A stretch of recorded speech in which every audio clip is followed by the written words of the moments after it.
Pernah dengar istilah banyu manyit atau air bekas memandikan mayat? Nah, kalau pernah dengar, izinkan aku bercerita tentang banyu manyit dan kejanggalan-kejanggalan dalam kisah ini. Cerita ini aku ambil dari threads dengan pemilik akun Veronica_Diana_22. Ceritanya bermula dari sakit tak wajar yang dialami Mbah Las. Sore itu, ibu mengajakku untuk menengok Mbak Las. Ayo antar ibu nengokin Mbak Las. Loh, Mbak Las sakit, Mak. Perasaan kemarin baik-baik aja. Iya, tapi nanti di sana jangan banyak-banyak tanya ya. Kenapa emang, Mak? Udah gak usah terlalu kepo. Jika melihat apapun, diam aja. Ucap ibu sembari memberiku peringatan dini agar aku tidak melakukan hal tersebut. Oke, yaudah deh, yuk guys. Ucapku sembari memegang lengan ibuku. Kebetulan, rumah Mbak Las gak begitu jauh dari rumahku. Sesampainya di sana, Assalamualaikum. Waalaikumsalam. Balas Mbak Napiah yang biasa dipanggil Mbak Nap. Lek Kartini, sini masuk, ucap Mbak Nap. Sembari membukakan pintu dan mempersilahkan kami masuk. Ibu di mana, Nap? Ada di kamar, Lek. Masuk aja. Ibu pun mengajakku masuk ke kamar Mbah Las. Begitu gorden pintu dibuka, semerbak bau pengap, anyir bercampur darah, bercampur nanah menyeruak. Baunya itu sangat busuk. Hampir aja aku berteriak ketakutan. Bukan takut karena wujud Mbah Las, tapi sosok di belakang Mbah Las. Damn. Pikirku tapi buru-buru dicegah sama ibu.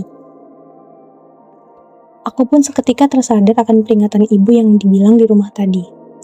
Sialnya, makhluk mengerikan itu melihat ke arahku dan menyeringai memamerkan taringnya yang terus meneteskan air liur menjijikan. Ibu menghampiri Mbah Las dan membentulkan selimutnya. Selimut diangkat dan ditibaskan guna menghilangkan debu. Seketika pandanganku teralihkan ke sosok kurus Mbah Las. Perut Mbah Las membesar, saking besarnya sampai menggelambir sejajar dengan lutut. Sedangkan perut Mbah Las tak ubahnya seperti bisul yang sudah siap untuk pecah. Menurutku, pemandangan itu jauh lebih mengerikan ketimbang makhluk di belakang Mbah Las. Nggak lama, Mbah Las membuka mata dan menyapa kami berdua. Kartini sama Diana, kapan nyampe? Barusan, Mbok, jawab ibu tersenyum sembari memijat kaki Mbah Las. Sedangkan aku justru sibuk beradu pandang dengan makhluk mengerikan itu. Jujur aku penasaran soal dari mana makhluk itu berasal. Karena sepertinya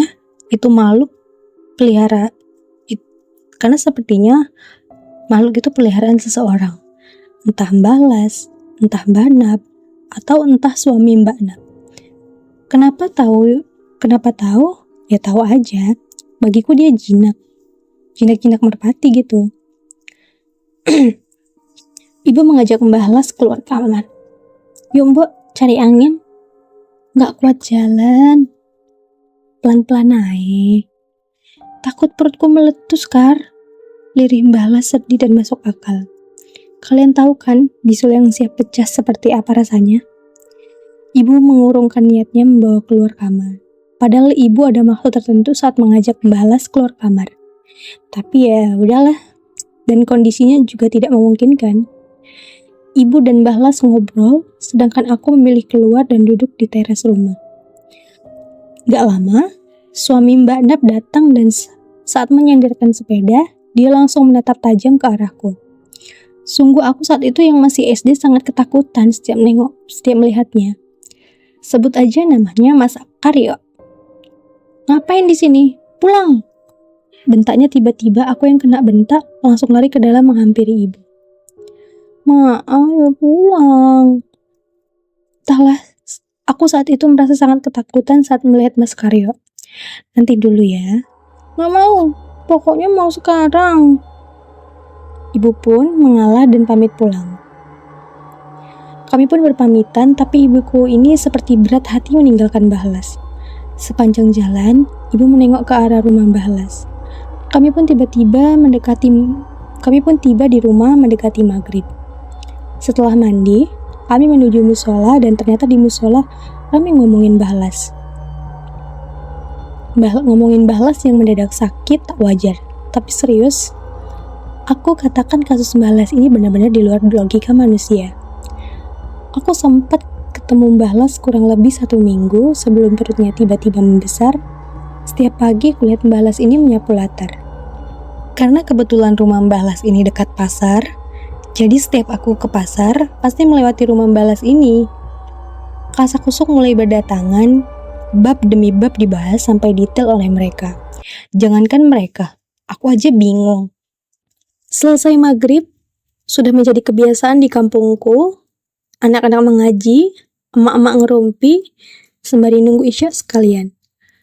Saat asyik mengaji, mendadak ada salah satu orang memberitahu,